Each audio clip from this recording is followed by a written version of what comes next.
Perkenalkan, nama saya Ridho Pratama, mahasiswa semester 3A Fakultas Hukum Universitas Surya Kencana. Di sini saya akan mereview materi Hukum Pidana Lanjutan dengan dosen pengampu Ibu Profesor Dr. Hajah Heni Nuraini SHMH dan asistennya Pak Dr. M. Rendi Heridandi SHMH.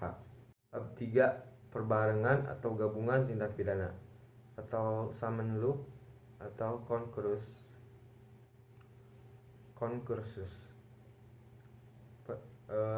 Pengertian perbarengan atau gabungan tindak pidana. Dalam KUHP tidak ditemukan definisinya, tetapi dari rumusan pasal-pasalnya dapat disimpulkan. Yang pertama, seorang dengan suatu perbuatan mengakibatkan beberapa aturan pidana dilanggar, atau seseorang dengan beberapa perbuatan mengakibatkan beberapa aturan pidana dilanggar. Yang kedua, di antara perbuatan-perbuatan tersebut, hakim belum pernah menjatuhkan vonis atau vonis yang telah mempunyai kekuatan hukum yang pasti dan tetap.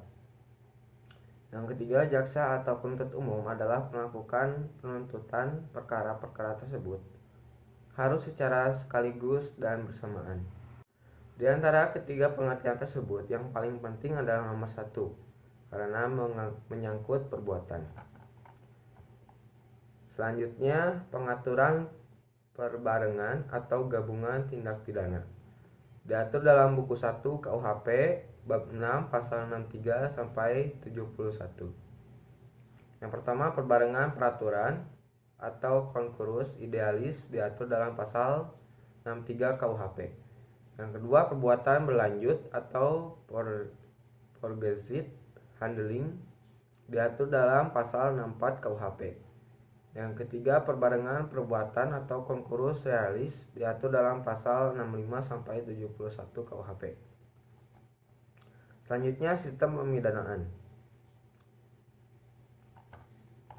Perbarengan peraturan atau concursus idealis pasal 63 KUHP. Menurut pasal 63 KUHP ayat 1 digunakan sistem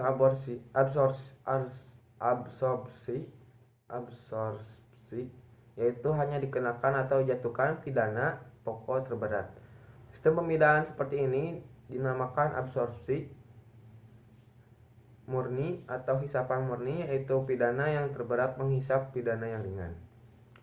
Dalam concursus idealis, perbuatan yang dimaksud adalah perbuatan jasmani atau material handling, yaitu perbuatan yang tidak dapat dipisah-pisahkan.